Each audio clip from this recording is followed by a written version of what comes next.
Saludos y bienvenidos a Café y Más. Hoy es miércoles 18 de junio y nosotros comenzamos. En el programa de hoy abordamos ese anuncio de esa rebaja fiscal. También, como no, hablaremos de la coronación que se llevará a cabo mañana de Felipe VI. En fin, unos resultados que, como siempre, les adelantamos con el siguiente vídeo.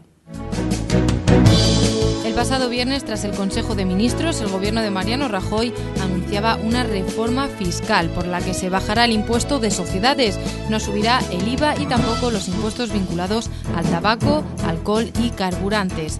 En definitiva, una amplia reforma anuncian con la que se beneficiarán cerca de 12 millones de españoles.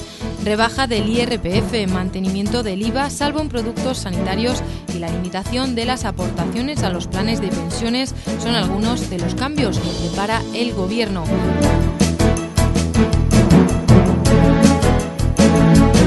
Por otro lado, como ya saben, mañana se procede a la coronación del príncipe Felipe con unos preparativos que no son del gusto de todos. Veamos qué opinan nuestros tertulianos políticos. Por último, les dejamos con una exposición a la que asistió nuestro compañero Benjamín Hernández. Se trata de las maquetas de Basilio Sáez. Todo esto hoy aquí en Café y Más. Pues estos son los contenidos que abordamos esta noche aquí en directo en Café y Más. A ustedes recordarles en todo momento que pueden participar con nosotros. ¿Cómo pueden hacerlo? Muy fácil, con la página en internet, las redes sociales, nuestra página en Facebook que se llama Café y Más, escribiéndonos en el muro. También, con el número de teléfono pueden llamarnos y participar así con nosotros. Ya saben que también les adelantamos algunos de los titulares más llamativos de nuestro diario digital, dimasinformación.es. Así que vamos a darle paso a esos titulares. En Puertollano, un nuevo mazazo. El Cogás cierra.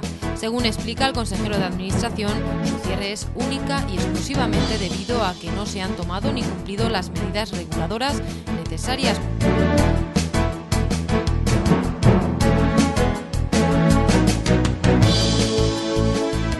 En Daimiel, 4 heridos en accidente de tren. En Bolaños de Calatrava, gas natural podría comenzar a distribuirse en la localidad. Y en Socuéllamos, el IBI bajará un 5% en 2015.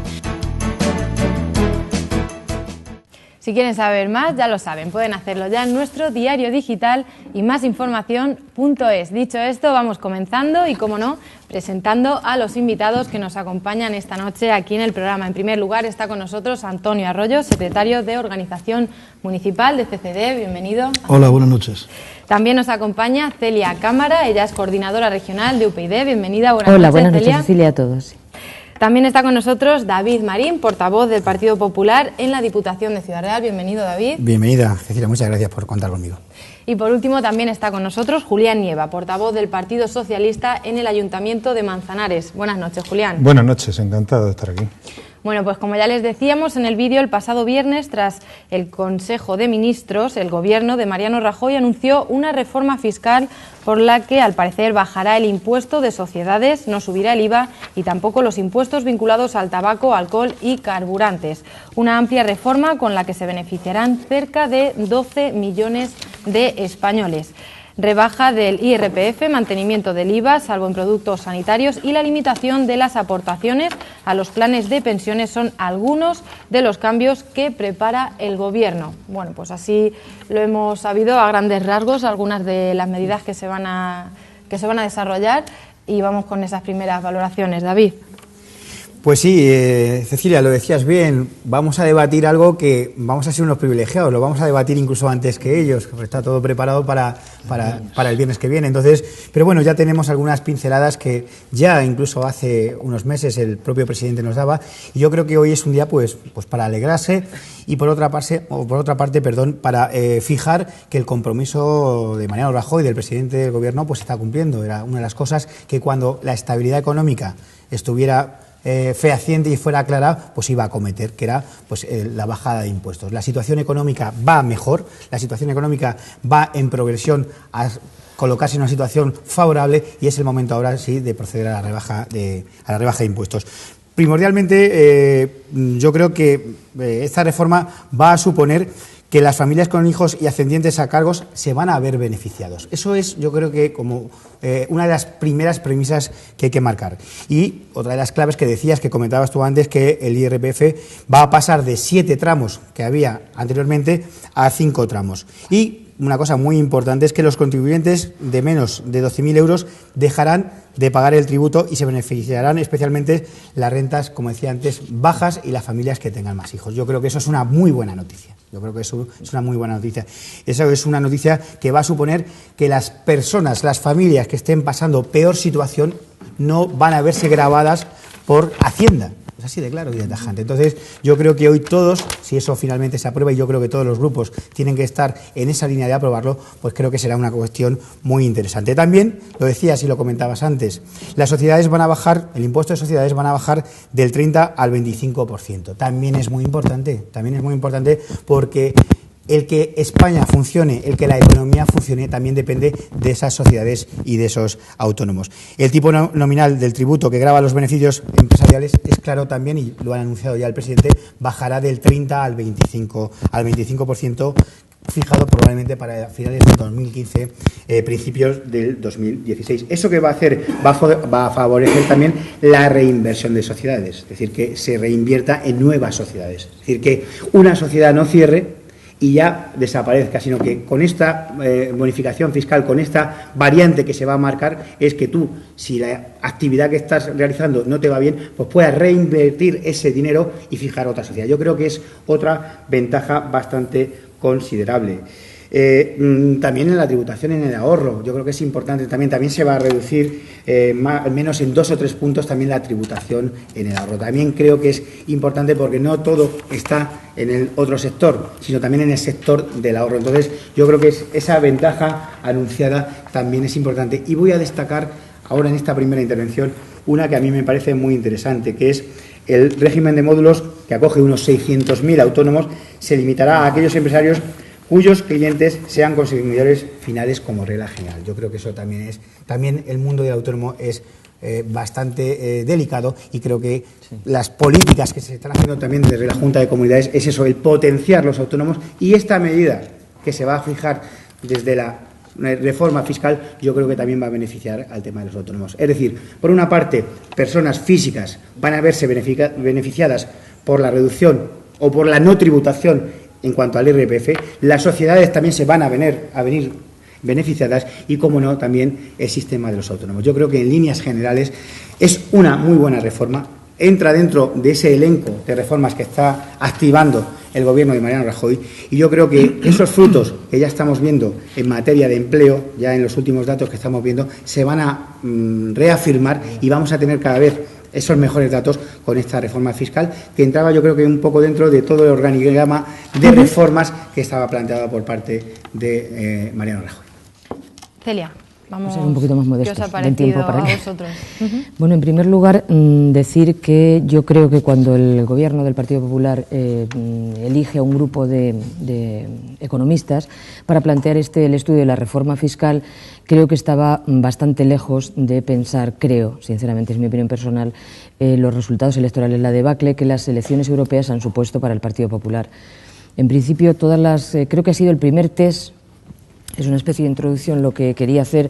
Sí. Es el primer test después de 2011 en que asume el Gobierno del Partido Popular, el Gobierno de la Nación, y es el primer test electoral en que los ciudadanos valoran el resultado de las medidas, la intensidad con que los recortes sociales se han producido, y por tanto ese argumento que siempre ha utilizado el Partido Popular de que todas las reformas que estamos acometiendo, que que prácticamente han dejado muy maltrecho el estado de bienestar, estaban sustentadas con el apoyo de los ciudadanos. Eso lo hemos oído siempre al presidente de Gobierno, a Montoro, en el tema de Hacienda y asuntos sociales, administraciones públicas.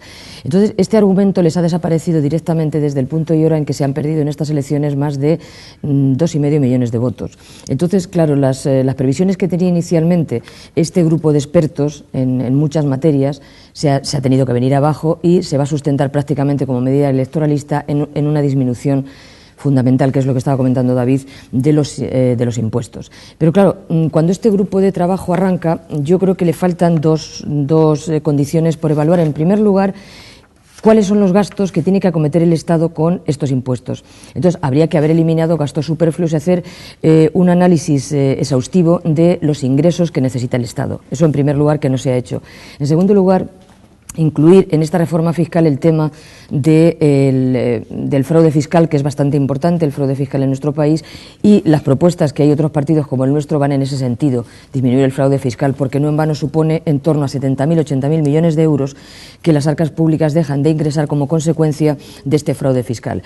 Entonces, dicho esto, claro, había una serie de medidas bastante importantes, bastante drásticas en el sentido de la reforma fiscal, que estas elecciones europeas han obligado a guardar nuevamente en el cajón. Efectivamente, el tema del IRPF yo creo que era un poco sangrante, es decir, tenemos que conseguirlo, tienen que conseguir los partidos políticos con representación parlamentaria, forzar al Gobierno para que la reforma fiscal vaya en el sentido de que tributen más los que más tienen. Casualmente, las familias están aportando más a las arcas públicas, en torno a 50 veces más que las grandes empresas. Por lo tanto, la presión fiscal está un poco desvirtuada en este sentido.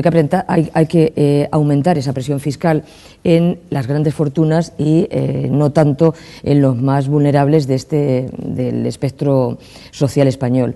Por otra parte, ha aumentado, hay que tener en cuenta eso, que cuando llega el Partido Popular en el año 2011, precedido de una serie de críticas a las medidas del Partido Socialista de rebaja de impuestos, aumentan considerablemente, primero, el IRPF, que era una medida excepcional y que ahora que se ha consolidado, prácticamente llevamos más de 3 años con ello, con lo cual era de sentido común, ya no solo desde el punto de vista electoralista, que estos tramos, como muy bien decía David, que no son 4 tramos los que va a quedar reducidos los 7 que hay, y no solo los tramos, sino la imposición en estos tramos, la cuantía.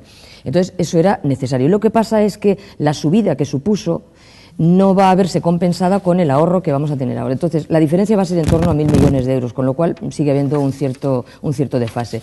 Y, por supuesto, habrá que ver esta falta de ingresos que se producen con estas medidas, cómo se van a ver compensadas posteriormente, porque si lo único que hacemos es bajar impuestos, evidentemente, si partimos ya con más de 15.000 millones de euros de recaudación respecto de 2013, ¿cómo vamos a conseguir hacer frente, como yo decía antes, a los gastos que tiene planteados el Estado si la única medida fundamental es la rebaja de impuestos? ¿Qué otras medidas complementarias para paliar esta rebaja de ingresos tenemos?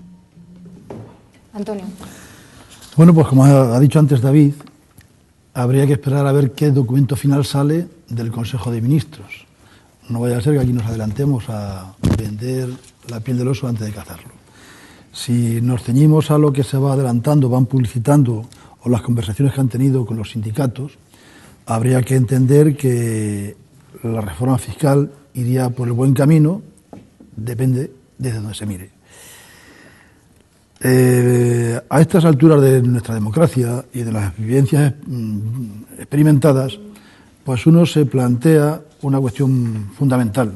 Si este escaparate de rebaja de impuestos, rebaja del IRPF y el de sociedades es más de carácter electoralista que de carácter efectivo. Porque no hay que ignorar de que la cúpula de los partidos se han dado cuenta de qué resultado electoral ha habido en las europeas. Y esto pesa mucho sobre el afán de controlar el poder. De tal manera que empezaríamos porque esta reforma fiscal empezará a hacer efecto en el 2015 y en el 2016. De tal manera que, como diría el amigo Sancho, largo me lo fiáis, amigo Sancho. No obstante, si las cifras que se manejan y los datos que se están exponiendo llegan a ser una realidad, bienvenido sea, sin olvidar de que también se ha oído que el IVA de algunos productos que tienen el 10% van a pasar del 10 al 21%, como puede ser todo el producto sanitario. También hay que tener en cuenta de que en este momento presente, donde parece ser que la economía va viento en popa, hay un 37% de la población que está en el límite de la pobreza.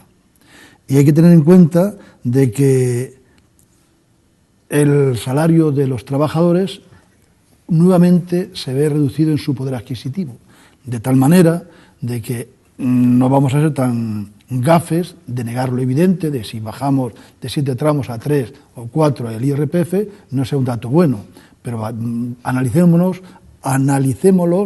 con realismo, con honestidad y transparencia. Y no vaya a ser que estemos echando cohetes y todo quede en ruido. Por lo tanto, primer aspecto, esperar a ver qué documento sale del viernes del Consejo de Ministros. Y a raíz de ese documento que salga, analizarlo con pragmatismo, realismo, con seriedad y con honestidad.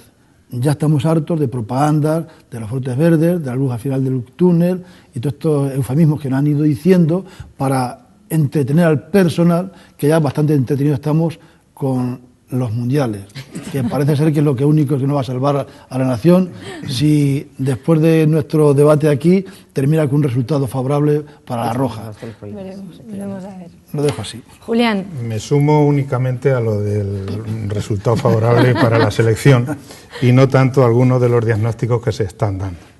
Es imposible analizar lo que está pendiente de salir, más allá de, como decía Celia, por el informe de los técnicos y por algún anuncio que se ha hecho en lo que considero una reforma descafeinada en primer lugar y electoralista en segundo. Electoralista porque el Partido Popular, ya no solo la oposición que se lo viene demandando toda la legislatura, fundamentalmente porque fue uno de los compromisos electorales más importantes del señor Rajoy, que era bajar los impuestos. Tanto es así que podemos recordar al señor Rajoy diciendo que la subida del IVA era la medida del mal gobernante, o a miembros del Partido Popular de la cúpula nacional saliendo a la calle a recoger firmas contra una medida del IVA que se hizo en la anterior legislatura. Es imposible entablar este debate sin la realidad y la coyuntura económica actual. Rajoy es el presidente del gobierno de España, de esta España nuestra, que más ha endeudado este país. Tenemos una deuda pública del 96%. O sea, 96% cuando partíamos del 69%. Tenemos un déficit público que tampoco lo va a poder cumplir el gobierno, para lo cual, pues se nos ocurre inflar el Producto Interior Bruto con actividades absolutamente ilícitas, inmorales e ilegales, como pueden ser la prostitución u otro tipo de tráficos. Todo para maquillar unas cifras que lamentablemente son absolutamente espeluznantes. Es que tenemos 6 millones de parados y 1.200.000 parados más que cuando el Partido Popular accedió al gobierno. Y todo eso a pesar de que el Partido Popular ha empobrecido este país con más de 30 impuestos. Con más de 30 impuestos. El propio Rajoy lo reconoce. El propio Rajoy lo reconoce, que no ha cumplido su programa electoral ni un solo día. Entonces, que tiene que hacer algo, como consecuencia o no del resultado electoral, que en ese sentido todo el mundo... Que tiene que hacer algo el gobierno es tan indudable que no cabe debate. Se lo pide la oposición, lógicamente, pero también se lo piden las organizaciones sindicales, se lo piden las organizaciones empresariales, se lo piden los autónomos, a los que también les subió los impuestos en Navidad, se lo pide prácticamente toda la sociedad. Pero el tema es que no saben cómo, porque las cuentas no les pueden cuadrar. Y como no les pueden cuadrar, pues entonces improvisan, como decía, una medida electoral o descafeinada donde pretenden recaudar 2.000 millones y devolvérselos a los ciudadanos después de quitarles 30.000 y llevar a la España actual a unos índices de pobreza como no habíamos conocido. Pero tampoco lo dice el Partido Socialista, que sí, o la oposición, que también, lo dicen las organizaciones que están luchando diariamente en la calle contra esas capas de pobreza absolutamente espeluznantes. Lo dice Save the Children, que calcula en cerca de 3 millones de niños que no tienen cubiertas las necesidades básicas, o lo dice Cáritas Interparroquial, que hablamos ya de cifras en torno al 25% de las capas de población española en el umbral de la pobreza. Por tanto, las medidas deben ser drásticas y no se puede seguir mareando la perdiz con medidas populistas o electoralistas. Aquí hay que tomar de verdad unas medidas de gobierno serio, hay que afrontar la realidad por la que están atravesando millones y millones de familias que no tienen garantizadas la alimentación, que es de lo que estamos hablando. El señor Marín pertenece a una diputación y es miembro de la oposición, una diputación que está tomando permanentemente medidas en ese sentido y muchas de ellas el Partido Popular, cómo no, las comparte. Es que aquí no se toma ninguna decisión desde el gobierno regional en cuanto a políticas activas de empleo. Es que la realidad no vale con ponernos una venda en los ojos, es que nos está desbordando. Y en ese sentido, el problema que tiene España es de recaudación. Y es de recaudación porque sencillamente la economía está comprimida, la hemos dejado en unos niveles donde no hay consumo, porque decíamos antes con buen criterio que se va a rebajar el tramo hasta los 12.000 euros exentos. Pero el señor Marín sabe que está exento desde los 11.200. Quiero decir, estaba exento en 11.200 y ahora lo dejamos exento en 12.000. No afecta prácticamente a nadie. Lo que sí va a afectar probablemente son los puntos que el IRPF se van a reducir en el tramo alto, en aquellos que generan más de 300.000 euros al año. Y yo a las rentas del trabajo que generan más de 300.000 euros al año, pues tampoco comparto que tengan por qué reducirle ningún tipo de impuesto, porque prácticamente buscan otras fórmulas como son las sociedades o tal. ¿Que las medidas son necesarias, que todo el mundo apuesta por rebajar los impuestos? Claro, señor Marín, ¿cómo no? Si es que aquí se ha puesto un impuesto terrible a todas las familias, que es el IBI, que se ha subido un 10%, y lo ha hecho el gobierno del señor Rajoy. Y ese sí que lo pagan todos los millones de ciudadanos que con más o menos esfuerzo toda su vida han luchado por tener una casa. Y ese se va a quedar consolidado, porque se aprobó para un año, luego se aprobó para otro año y así seguimos. Por tanto, creo que hay que tomar medidas en conjunto de afrontar la realidad por la que están atravesando millones de familias que no tienen a día de hoy ni un solo ingreso. Es que tampoco debemos olvidar que aquí se han recortado las prestaciones sociales, se han puesto copagos farmacéuticos a personas que habían trabajado toda su vida, que eran pensionistas, que no pagaban nada por sus medicinas, y a partir de que el señor Rajoy consigue el gobierno, pues le endosamos un porcentaje de un 10%. Y en definitiva creemos que las medidas que se deben tomar son otras. Y desde luego espero que haya en el trámite parlamentario toda la disponibilidad necesaria para reducir y reconducir la situación por la que nos estamos moviendo. Bueno, muchos frentes, David. Mayor presión fiscal para que paguen los que más tienen, medida descafeinada electoralista. Y Antonio, veremos a ver qué pasa, pero no echemos las campanas al vuelo, como decía él. Pues nos sorprende, la verdad, las últimas palabras del señor Nieva. El señor Nieva pide medidas de un gobierno serio, otro tipo de medidas, y yo aquí me tendría que detener y hacerle una pregunta al señor Nieva. Usted viene hoy aquí representando al Partido Socialista. El Partido Socialista, le recuerdo que antes de coger las riendas del gobierno, el señor Mariano Rajoy, era quien estaba gobernando en España. Y la situación con la que se encontró el señor Mariano Rajoy era la que venía de herencia. Entonces, mi pregunta es la siguiente, y espero que me la responda en su segunda intervención. ¿Por qué, si ustedes tienen esas medidas, o por qué dice que hay que dar medidas serias, por qué en ese momento, cuando ustedes estaban gobernando, no se pusieron esas medidas para llegar a ese dato que usted ha dado y que no es un dato de ahora mismo? Esos 6 millones de parados, gracias a Dios, no están ahora mismo. Estaban cuando entró Mariano Rajoy, cuando tomó las riendas del gobierno. Entonces, no me hable de demagogia, señor Nieva, no me diga usted que hay que poner otro tipo de medidas, porque yo le desplazo a usted la responsabilidad de que tenían que haber sido ustedes los que en su momento pusieran esas medidas para no abocarnos a la situación que tenemos. Y luego dice usted que el señor Rajoy no ha cumplido su programa. Él lo ha dicho, pero es que él también ha dicho, por activa y por pasiva, que cuando entró al gobierno, a los primeros días de coger la presidencia del gobierno, no se esperaba ver lo que se encontró. Y lo que se encontró fue una situación económica denigrante, fue una situación económica al límite, fue una situación económica que estuvimos al pie del rescate. Eso ahora no se valora, con una prima de riesgo por las nubes. Entonces, efectivamente, y él lo ha dicho, si no ha dicho usted nada distinto a lo que él ha dicho, no ha podido cumplir en tiempo ese programa electoral que ahora, por la buena gestión que se está realizando, sí que se va a poder cumplir. Y sí que se va a poder cumplir en el sentido de la bajada de impuestos. Usted la ha catalogado o la ha definido como electoralista y descafeinada. Lo de electoralista, y creo que también antes se decía, podía haber sido electoralista y podía haberse hecho esta reforma fiscal antes de las elecciones europeas.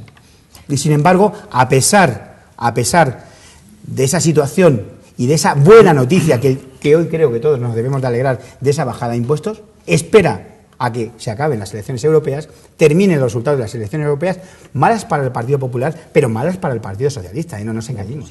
Malas para todos, y para todos los que estamos en la clase política. Es decir, que yo no veo que sea una reforma electoralista. Una reforma electoralista podría haber estado enclavada temporalmente en otro sitio, no ahora. Pero es que tampoco es descafeinada. Es que no es descafeinada. Vivimos en una sociedad donde hay mucho mileurista, donde hay mucho persona o familias donde entran 900, 1.000 euros. Y esas familias, con esos tramos del IRPF, con esa bajada del IRPF, con esa exención a las familias de menos de 12.000 euros, van a estar ahí. Van a estar muy cerca y van a estar ahí. Y se van a poder bonificar y beneficiar de estas medidas fiscales. Señor Nieva, no hagamos demagogia. David, alegrémonos. Perdone que le interrumpa, tenemos que hacer una breve pausa publicitaria. Vamos unos minutitos, enseguida volvemos con este asunto y más que tenemos preparados, no se vayan.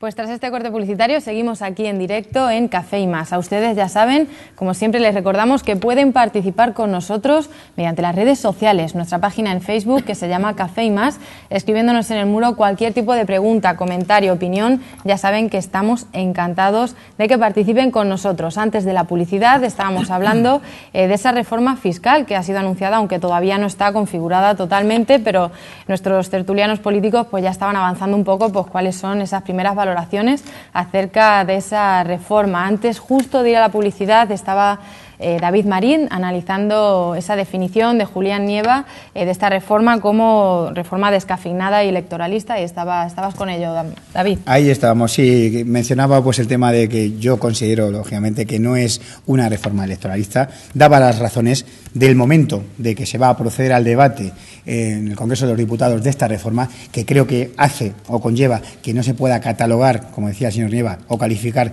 de electoralista, porque se podría haber hecho ese debate hace un mes, 2 meses, que a lo mejor hubieran supuesto mejores resultados en esas elecciones europeas, y sin embargo, por contra, lo que se ha hecho es esperar esos resultados que hubo en las elecciones europeas, que, como recalcaba antes, han sido no buenos para el partido que está en el gobierno, para el Partido Popular, pero aún así han sido aún peores, y además podíamos catalogarlo como fatales para el Partido Socialista. Es decir, que a lo mejor ese referéndum, esa valoración de las políticas que practicó en su momento el Partido Socialista y las que está practicando en la actualidad el Partido Popular, pues se refrendan con esos datos. Pero por eso digo que no lo considero que sea electoralista, y menos aún que sea, como se decía por parte del señor Nieva, de alguna manera que fueran descafeinados. ¿Descafeinados por qué? Porque tienen su esencia, porque tienen su sentido, y porque estoy convencido de que en meses veremos, o en años veremos, esos resultados que van a tener esas reformas. Y porque que el impuesto de sucesiones baje al 25%, eso no es una cuestión descafeinada, eso es una realidad.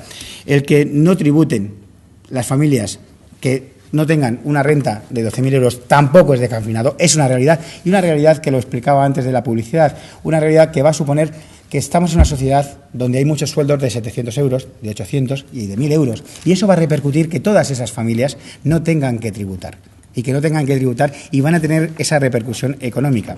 Pero es que también la reinversión en sociedades, un dato que a priori puede sonar pues mal o que no pueda tener una consecuencia económica, pero yo creo que es una consecuencia brutal, económicamente brutal, y a tener en cuenta. ¿Por qué?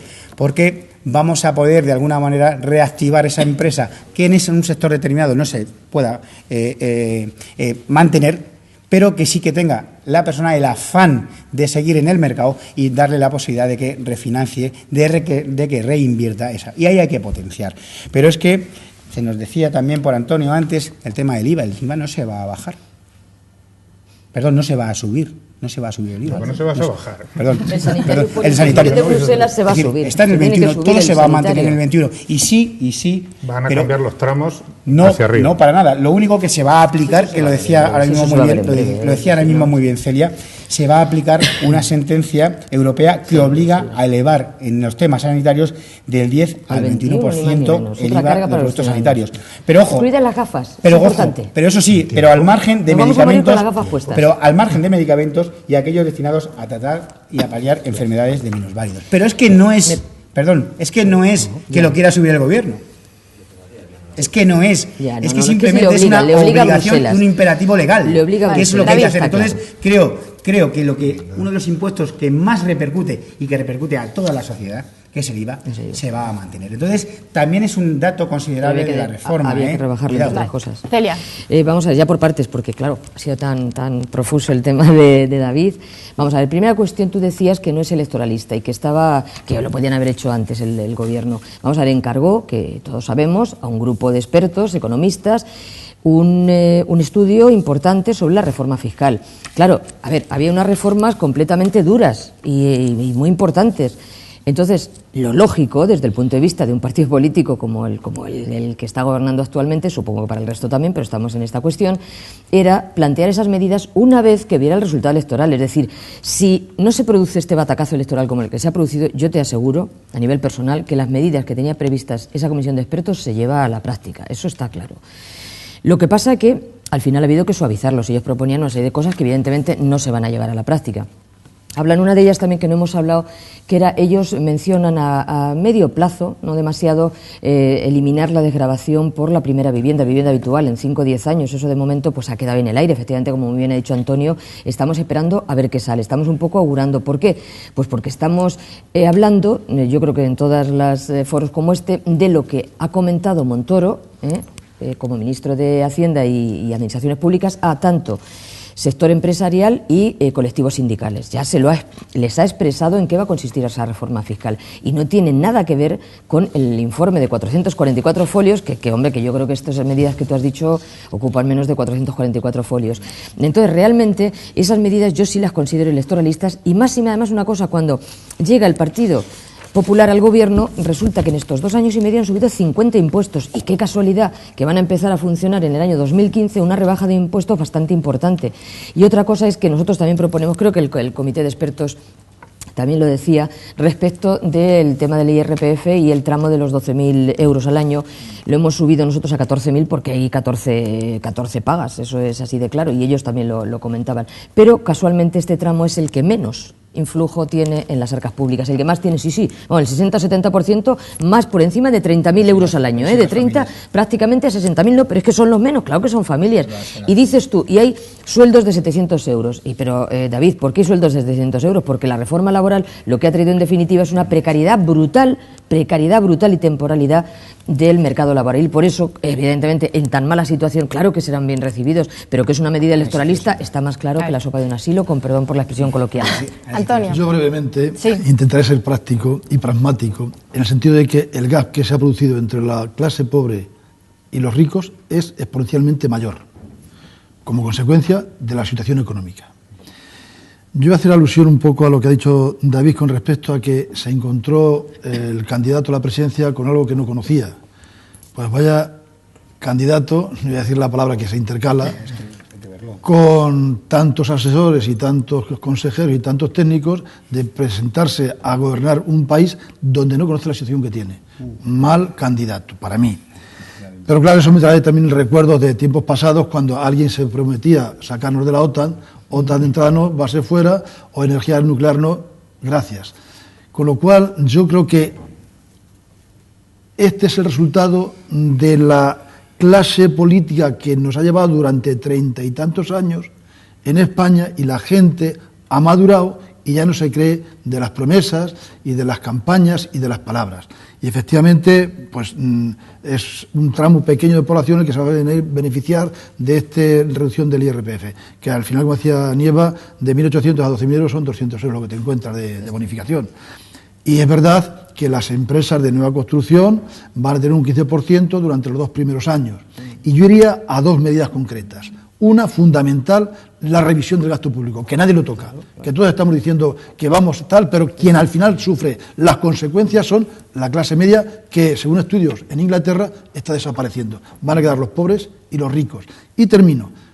Es verdad que estas medidas van a desanimar a defraudar Hacienda porque va a ser más costoso, pero sería mucho más costoso si en lugar de tener 60 inspectores por cada 100.000 habitantes, tuviésemos 130 o 200 como tiene Alemania, de tal manera que fuese difícil defraudar al fisco y después que las sentencias fuesen ejemplares y el que la haga, que la pague. Pero como todo esto no ocurre, al final nos quedamos en flores y en brindis al sol.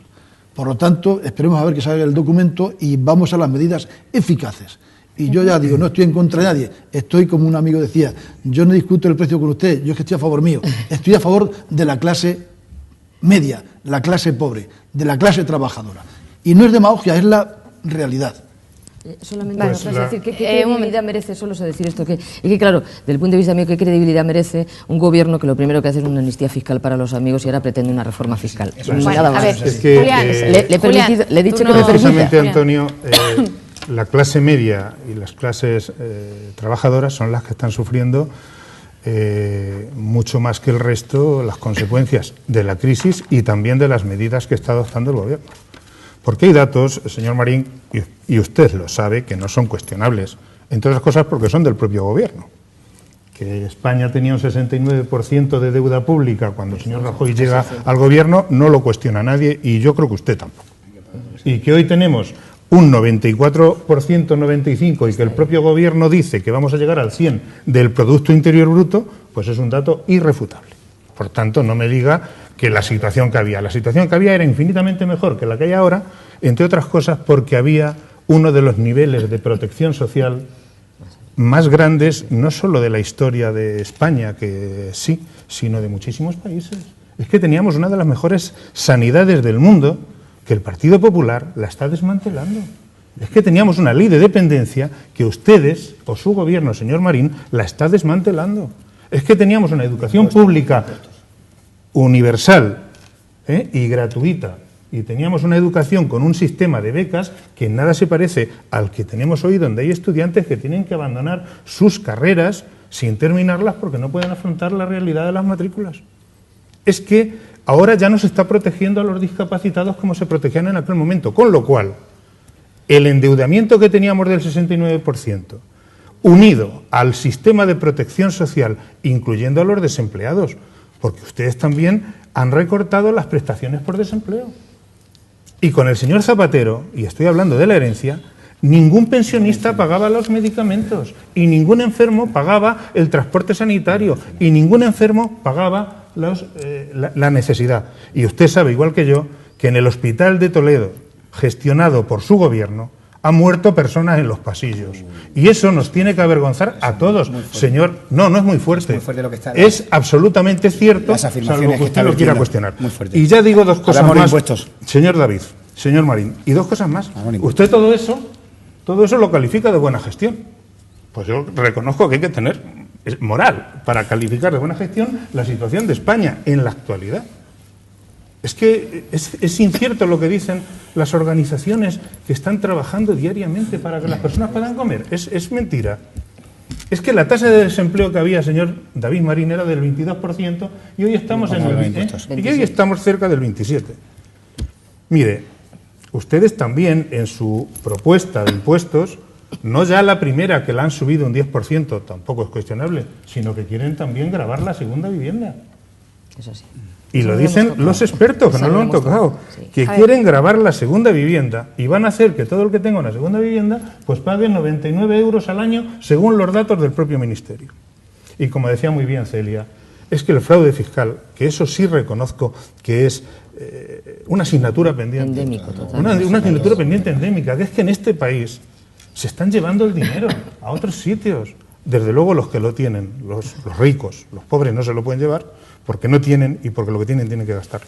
El fraude fiscal lo dicen los inspectores de Hacienda, que con 70.000 millones, utilizar un dato grosso modo, como decía Celia, que es un 7% del Producto Interior Bruto español, es insostenible. Y ahí hay una asignatura pendiente que tampoco se está afrontando. Por tanto, y termino, yo, luego me invitas cuando quieras, Cecilia, a hacer un análisis del resultado electoral que desde luego para mi partido no ha sido el esperado. pero quien analizó muy bien el resultado electoral del Partido Popular fue Esperanza Aguirre, cuando dijo: hemos perdido 6,5 millones de votos y nadie dice nada. Creo que en ese sentido... Bueno, Julián, no sé si David quieres apuntar algo o es que tenemos más asuntos pues, también. Simplemente, rápido, ¿vale? Solamente pues decir dos cuestiones. La primera es que pues el señor Nieva ha hablado de todo, menos de lo que veníamos a hablar hoy. Es decir, hoy tenía la lección muy bien aprendida, es crítica al gobierno, pero en ningún momento ha hablado de lo importante, de lo que realmente veníamos a hablar hoy aquí, y de lo que se contraía esta tertulia, que es a la reforma fiscal. Todavía no he oído una frase concerniente a lo que es la reforma fiscal. Yo entiendo que será por una única medida, es decir, simplemente porque le parezca bien la reforma fiscal. Es decir, yo entiendo que será por eso, porque nos ha hablado absolutamente de todo menos de reforma fiscal. Y lo último, simplemente, pues poner como ejemplo de buena gestión y de que todo se salvaba y que todo lo había en época de Zapatero, hombre, me parece una auténtica barbaridad. Y así termino.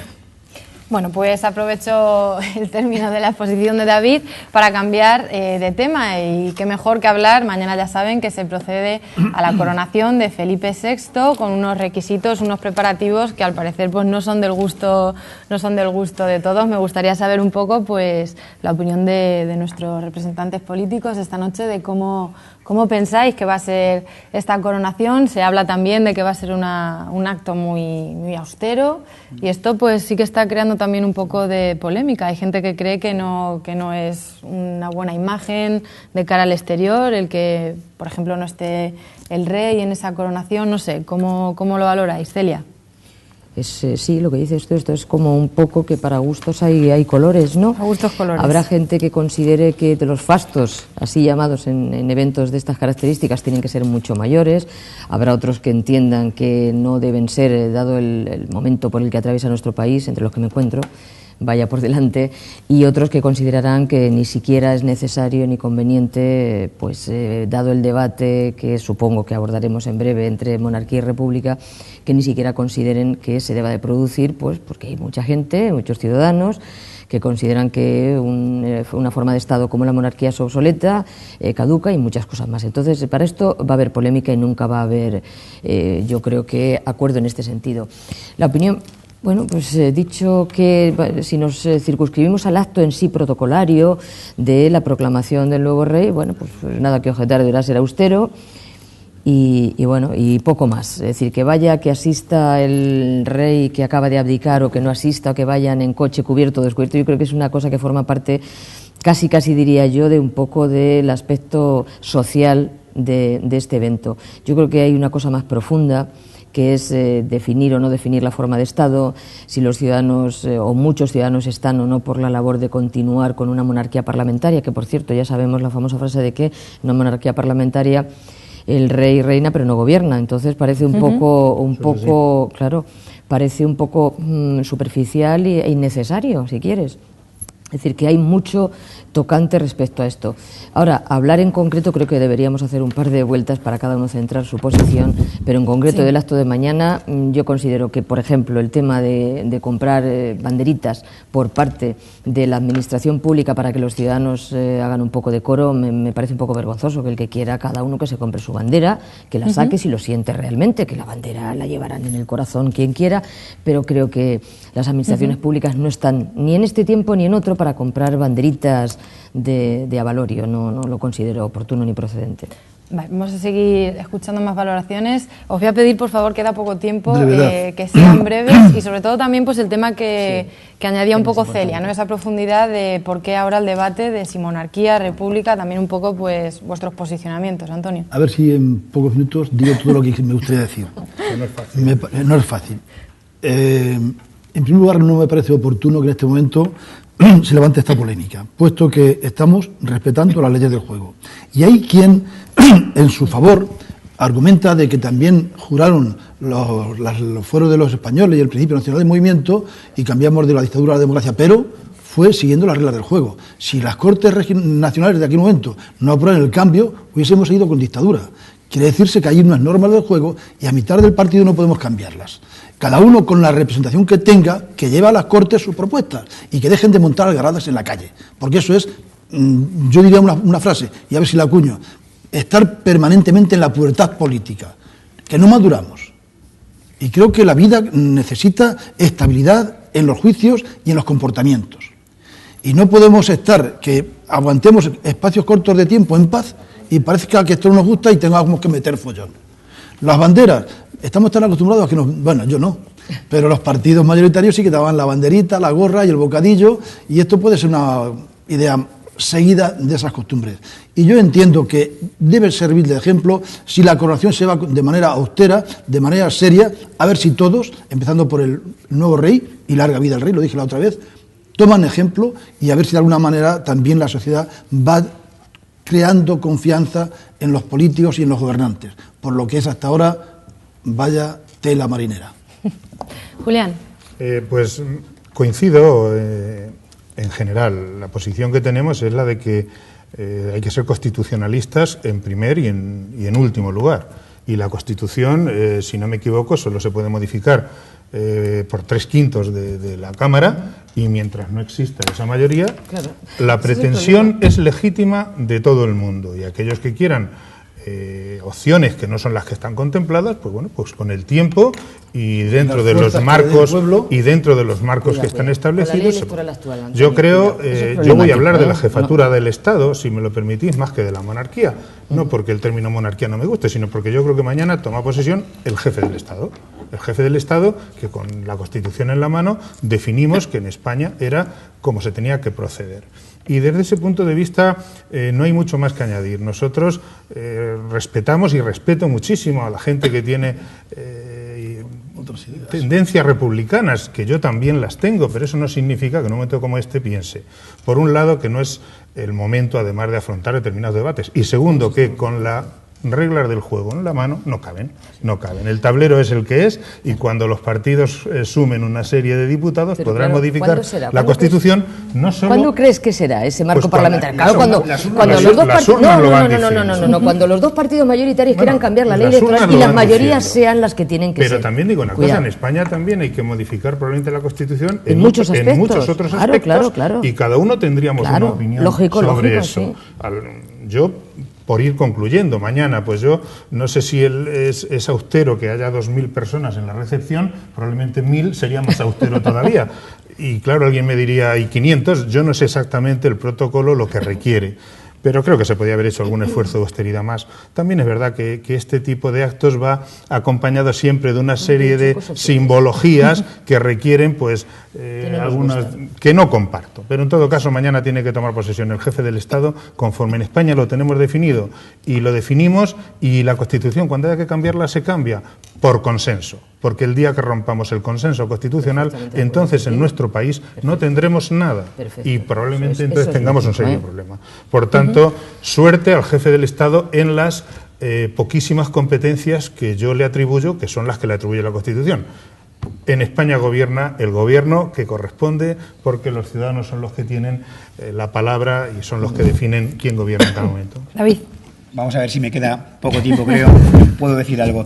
Yo estoy, por una vez, de acuerdo en esta tertulia con el señor Nieva. Me siento en total minoría. Los republicanos tenemos esa minoría, ¿no? Vamos a ver, yo creo que hay dos cuestiones hoy aquí en relación a este tema. Por una parte, lo que es el acto de mañana y ese proceso de sucesión, y por otra parte, el debate. Yo creo que el debate es extemporáneo, si se me permite la expresión. Habrá en otra ocasión...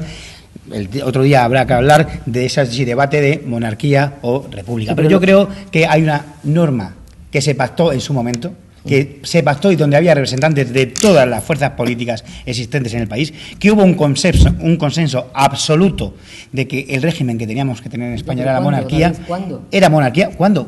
Es decir, salidos de una dictadura. Es que era una situación hasta el PC, que no creo que fuera Partido Comunista, que no creo que se le pudiera tildar de monárquico, aceptó a Juan Carlos. Bien, perfecto. Impuesto por Franco. Perfecto, Celia, yo creo que no es el día hoy de hablar de eso. Hoy no es el día de hablar. Es decir, y yo creo que, como decía muy bien Antonio, no es el momento de algarabas, ni el momento de manifestaciones, sino el momento de dar una imagen de España como la que tenemos que dar. Todos a una, de madurez, de responsabilidad, de sensatez y de normalidad y estabilidad democrática. Y eso lo va a marcar, Yo no voy a hablar del jefe de Estado, yo voy a hablar el nombramiento mañana del rey de Estado. Me parece más propio. El rey de España. Es decir, me parece más propio jefe de Estado. Yo lo voy a hablar. Así es decir, eso es lo que vamos a hablar. Y luego está por otra parte, fuera de la cuestión de lo que es el debate, pues el acto de mañana. El acto de mañana, austero.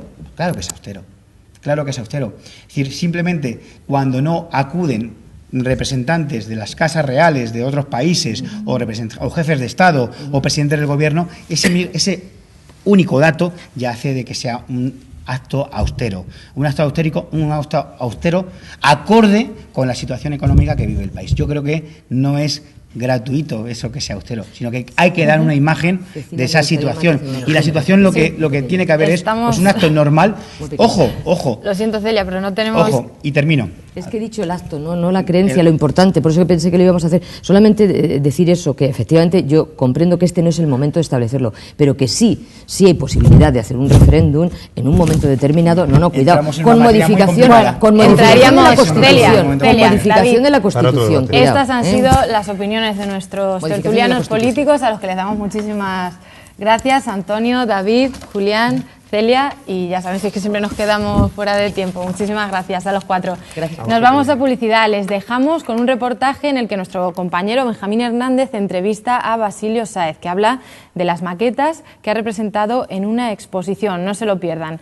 Nosotros nos vemos mañana aquí a las 9 en Café y Más, y recuerden a las 11 para seguir informados con nuestros compañeros Kiko Fernández y Beatriz García. A ustedes, hasta mañana y muchas gracias por estar ahí.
Un saludo muy cariñoso desde Puerto Llano, un saludo muy cariñoso en una gran librería y con un gran amigo aquí, con el señor Basilio Sáez, al que realmente queremos felicitar porque ha sido el encargado de hacer unos trabajos extraordinarios y también, como no, un libro estupendo que hoy también queremos presentaros.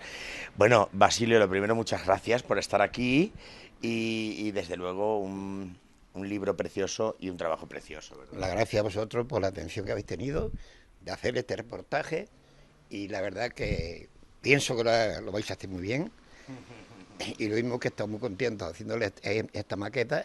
Pienso que el reportaje saldrá igual. Pues esto es una miniatura que nosotros queremos dedicarte, porque la historia de Basilio no viene de ahora, porque Basilio no siempre ha sido miniaturista, aunque desde hace muchos años sí lo es. ¿Tú qué fue lo que hiciste? ¿Qué fue lo que estudiaste? ¿Para qué te preparaste? Yo estuve haciendo mecánica industrial, hice ajuste de matricería. O sea que tú lo que eres es mecánico, ¿verdad, Basilio? Claro, mecánico. Y he estado en Repsol, 43 años. ¿Dónde estabas en Repsol? Pues siempre he estado en mezcla y envasado. Luego pasé allí haciendo de encargado de turno del taller y hasta que me he jubilado. Y una vida plena. Una vida plena entre el trabajo y la música. Claro, porque la otra parte de Basilio es que, según dicen todos, eres uno de los mejores baterías de la historia de la provincia, de la región y posiblemente de España. Bueno, no tanto. He estado leyendo siempre la batería, la he tenido por música, que siempre hemos tocado por música en la orquesta, y muy buenos, Mateo. Claro, porque todos erais músicos, además. Todo, Mateo, Joaquín y Horacio con el piano, en fin. Hemos tenido siempre orquestas, todo lo que hemos ido ha sido tocando con una partitura delante. Y siempre con la partitura, pero también me han dicho que tú eras capaz de improvisar unos solitos tipo jazz, ¿eh? Sí. Que te ha gustado mucho a ti el jazz también. Me ha encantado mucho porque le he dejado mucho música de jazz a Pedro, el que tenía el jazz aquí en la calle Goya, ahí al final, le he dejado mucho.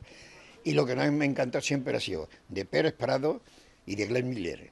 Ha sido la música. Que han sido dos de los grandes, ¿eh? De Pérez Prado, que todo el mundo se acuerda del mambo número 5, no sabemos, y el 8, por supuesto, y todos los mambos, pero la gente no recuerda que todas las bases jazzísticas del merengue, de la salsa, de la música cubana y latinoamericana era de Pérez Prado, y que era un gran pianista jazzista, ¿eh? Sí. Bueno, por nosotros han venido por aquí gente muy buena, que han sido los 3 sudamericanos, que le hemos acompañado siempre que han venido por aquí, por la provincia. A Machín, Antonio Machín, que ese ha sido el que a nosotros más lo hemos acompañado muchas veces en Alcázar, en San Juan, en Valdepeña y en Puerto Llano. Y hemos buscado a los Riveros. Que eran gente con mayúsculas, ¿eh? Ahora mucha gente joven se estará sorprendiendo, pero yo que todavía viví parte de esa época y que luego he sido yo muy jazzístico y muy de la música que habla de la verdad de la vida, la coplas, el flamenco, también por supuesto la música americana, los grandes brasileños, no me digas a mí, ¿eh? Los grandes brasileños. Claro, mira, hay uno muy bueno que ha muerto hace poco, que se ha llamado el mejor percusionista que tenía la mejor orquesta que se ha clasificado cubana. Ese ha sido Tito Puente. Con Celia Cruz y la Sonora Matancera. O sea, luego también nos ha gustado tocar mucho Javier Cugar, a base de cha-cha-chas y cositas de esas. Bonito, ¿no? Pero vosotros el brasileño veo que menos, ¿eh? Con lo que me gustaba a mí la garota de Ipanema, la chica de Ipanema, sí, y todo. Lo hemos hecho también. También. Esos son los primeros bossa novas que vinieron aquí. Sí, Tom Jovi. Que vinieron a este país. Ese fue el mejor. El mejor. El mejor de la bossa nova. Han sido unos de ellos.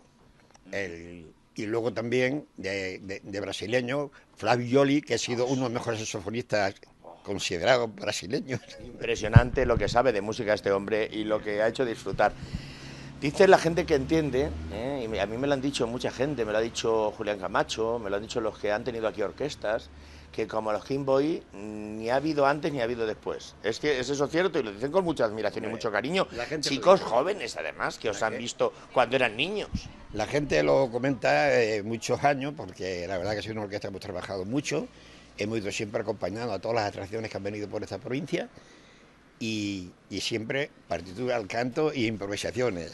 Hasta los de tráiler, mi amigo Luis Funes dice que también tocó con los King Boys, una ausencia que tuvisteis. Sí. Que cantó.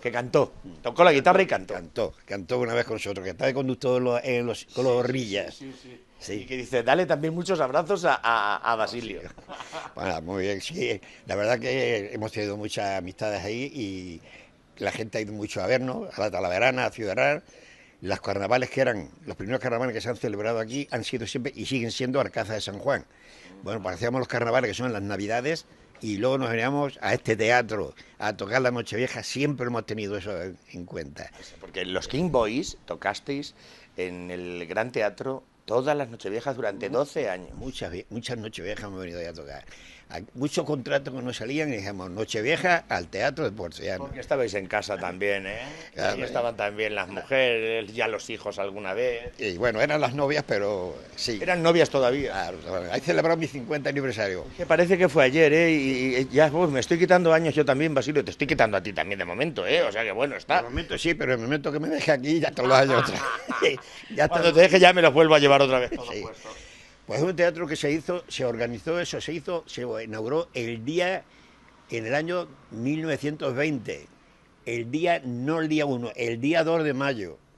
Se inauguró. Ahí se inauguró ese teatro donde tantas veces tocó Basilio. Y ahora vamos a hablar de esa parte del miniaturismo, porque tú dices que desde que empezaste a trabajar ya te dio por decir, ¿por qué no voy a copiar yo esta máquina, una máquina que era como esta sala de la librería de grande?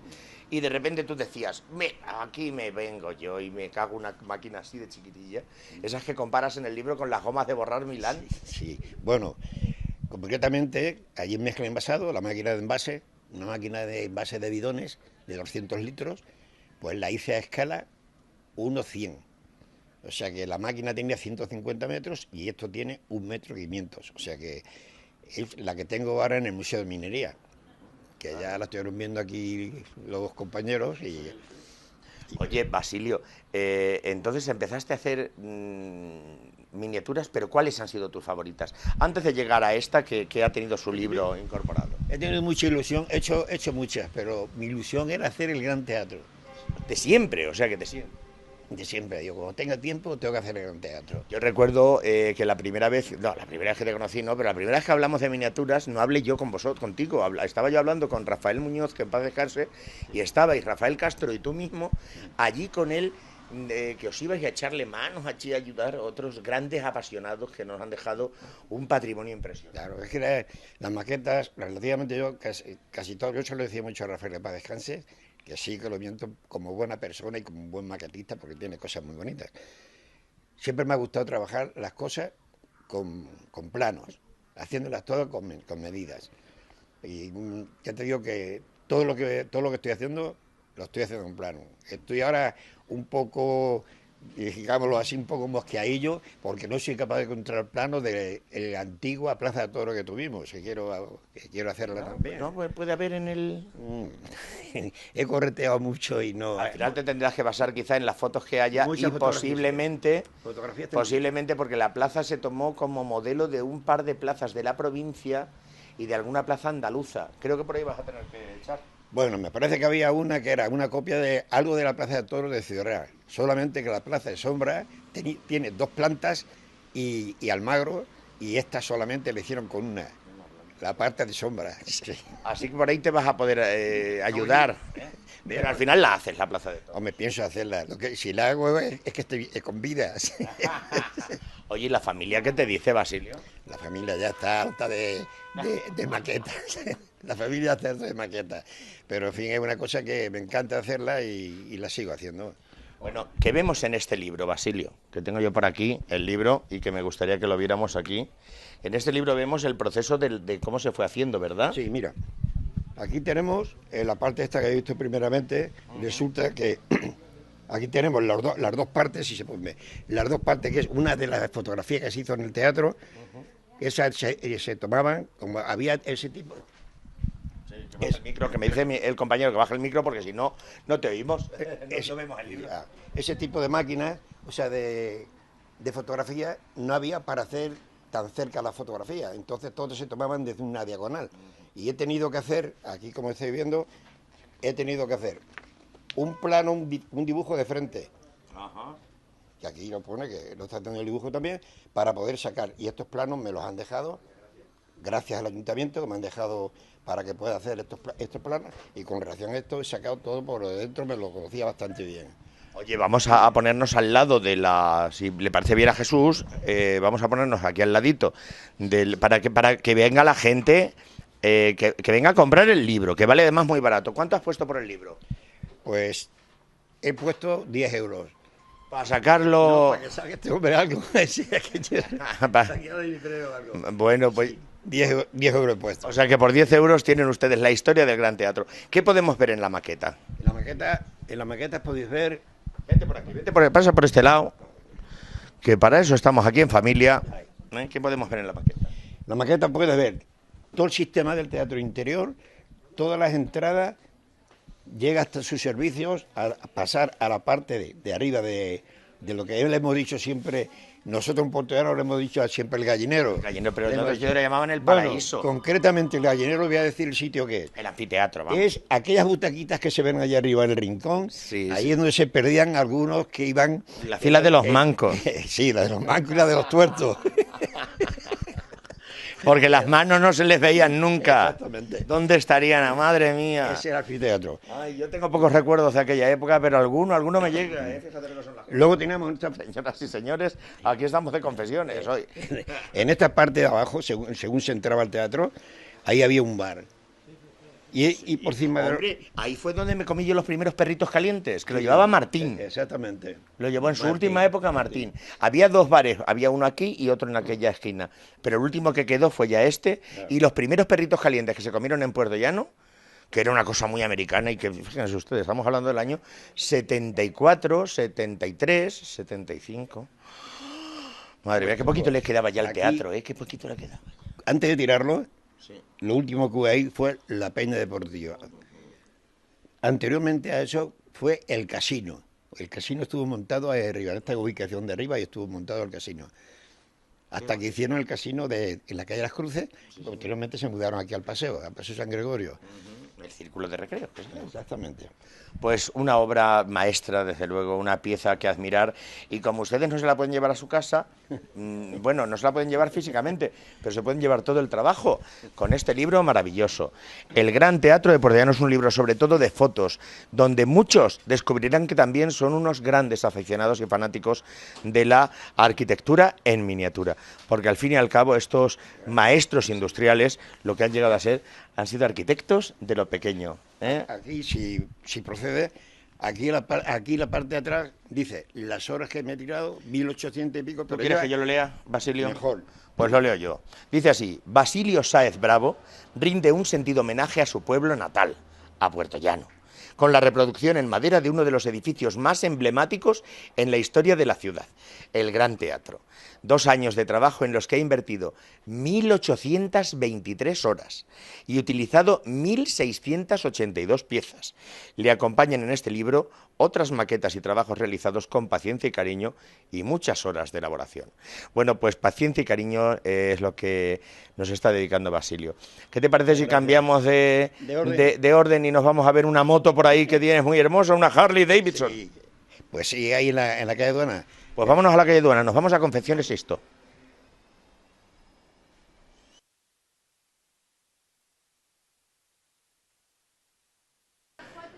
Qué bonito es ver la moto de Basilio. Esa moto, ¿cuántas horas te llevó a hacerla, 800 y pico son. 800 horas. Sí. ¿Cuál es tu... ahora mismo la niña de tus ojos es el Gran Teatro. Sin lugar. Pero me imagino que ha habido otras de las que tú has querido. Bueno, hay una que no la he visto ninguno de vosotros. Yo le regalé a mi nieta, le hice la casa donde viven, con todos los muebles y todo, que es la casa que hay enfrente de la Asunción, la calle a la izquierda, en el bloque ese. Le hice todo, con todo sistema de muebles y todo. ¿Qué me dices? Decimos que vas a seguir. ¿Y la música? La música ya no, ya mis nietos lo estoy preparando a un nietecillo y a ver si le gusta la percusión y que tire para adelante. Pues yo me alegro mucho de hablar aquí con Basilio Sáez, que vendas muchos libros, que estamos muy contentos y muy orgullosos de un gran músico, de un gran maestro industrial y sobre todo de un excelente artista de la miniatura y las pequeñas arquitecturas. Esas guitarras sí que me han gustado a mí también, los pianitos y todas esas cosas. Claro, es que tengo también una sinfónica en miniatura. Una sinfónica en miniatura, señoras y señores. Basilio, muchas gracias. A vosotros por la atención que habéis tenido de hacerme un reportaje de estos, que la verdad estoy muy agradecido y salga todo bien y es lo mejor.